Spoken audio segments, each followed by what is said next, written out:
Can a Christian date? And is dating a sin? The answer to both of those questions is clearly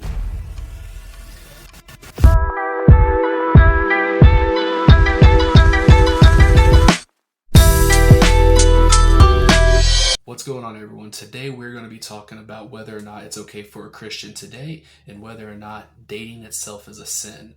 Well, before I go out and answer that, I would like to go to the Bible, and I'm going to go to 1 Corinthians. I'm going to be looking at chapter 7 here in verse 1. Now concerning the things of which you wrote to me, it is good for a man not to touch a woman. Nevertheless, because of sexual immorality, let each man have his own wife, and let each woman have her own husband. So here Paul is saying it is good for a man to not even touch a woman unless they are married. So when we look at our modern world, we see that dating in of itself is a broad brush of a term. Dating can mean different things to different people. Now, as a result, there's really no boundaries or limits when it comes to dating. And when we see dating nowadays, you see couples out holding hands, they go to one another's houses, and it's not really a structured system.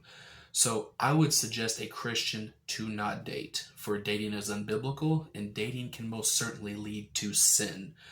So the question is, what do you do if you're a Christian man or a Christian woman and you want to find a partner in life? You want to find someone of the opposite sex that you can start a family with and be able to lead a godly life with, be able to walk the true Christian walk. So my suggestion would be that the Christian alternative to dating would be courtship. Courtship is a very Christian oriented system where the people that are involved, the man and the woman, they aren't to be left alone by themselves, and it's in a very structured and secured environment to where no sexual immorality ought to take place. So what would happen is the parents would be involved in this, the friends of the Christians would be involved in this, and siblings, and these people would serve as accountability partners, people that can ensure that the people aren't committing any sexual immoralities prior to marriage. And as Paul says here, it is not good for a man to touch a woman unless they are married. And he says, nevertheless, because of sexual immorality. So he says, let each man have his own wife, and let each woman have her own husband. And so as a result, Paul's saying, don't even touch somebody of the opposite sex.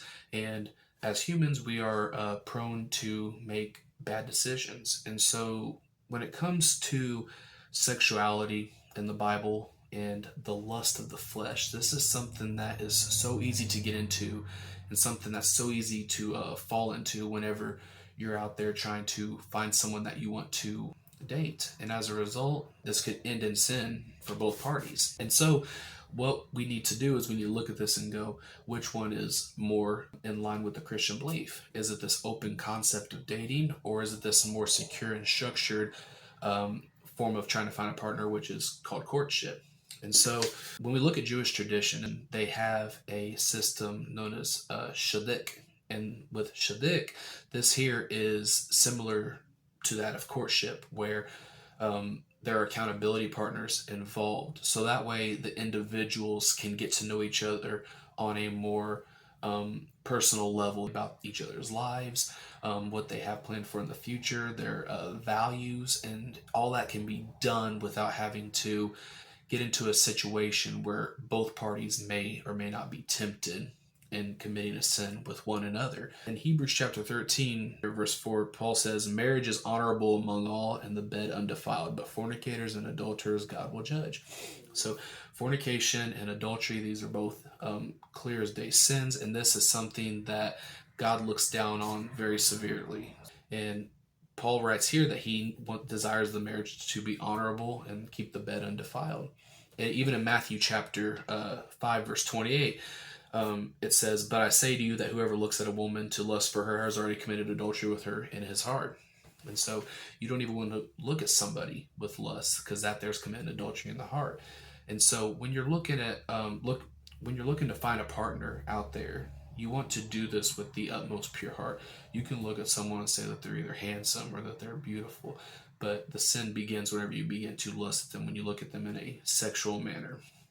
Matter of fact, the Bible even called Mary and Joseph husband and wife during their betrothal, when they were basically what we would call engaged now. At that moment of engagement, you're already each other's husband and wife. And so lusting is not necessarily an issue in that regard, because you're looking at your husband, and or you're looking at your future husband or your future wife in a very intimate way. But of course, you want to wait till the marriage, of course, to consummate that relationship.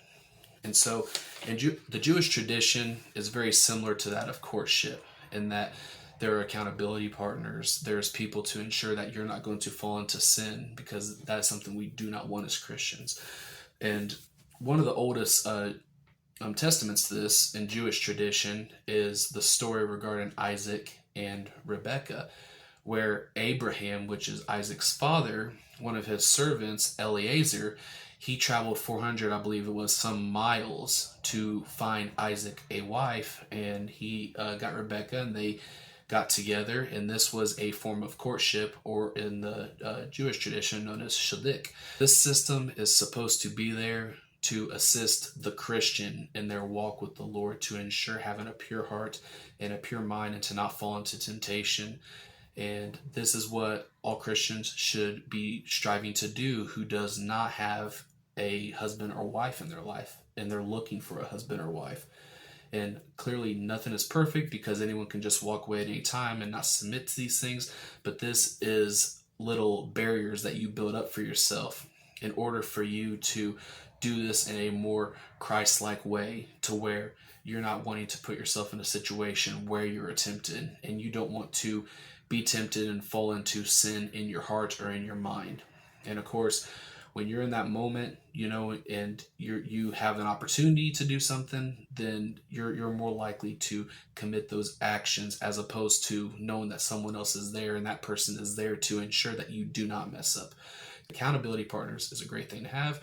That's what we're supposed to do as Christians. That's how the churches was set up all throughout the epistles, ensuring that you are there to carry one another's burdens and to assist one another in your walk with the Lord.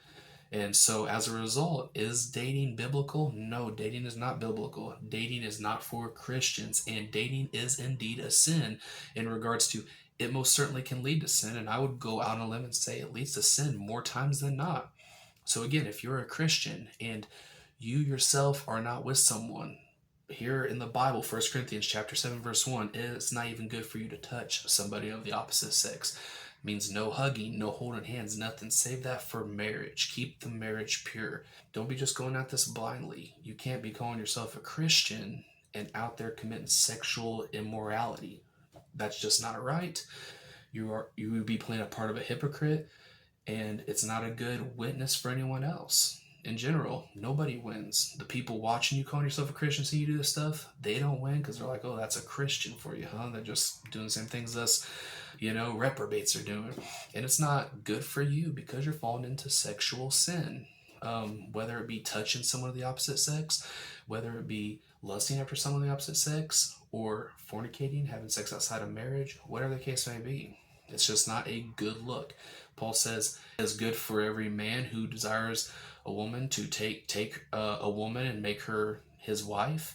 And he even says here in 1 Corinthians chapter 7, verse 8, Paul says, but I say to the unmarried and to the widows, it is good for them if they are made even as I am. But if they cannot exercise self-control, let them marry, for it is better to marry than to burn with passion.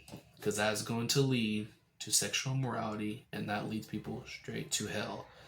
So, again, one more time, can a Christian date? No, a Christian shouldn't date. Is dating a sin? Yes, more times than not, it will lead to sin, most definitely.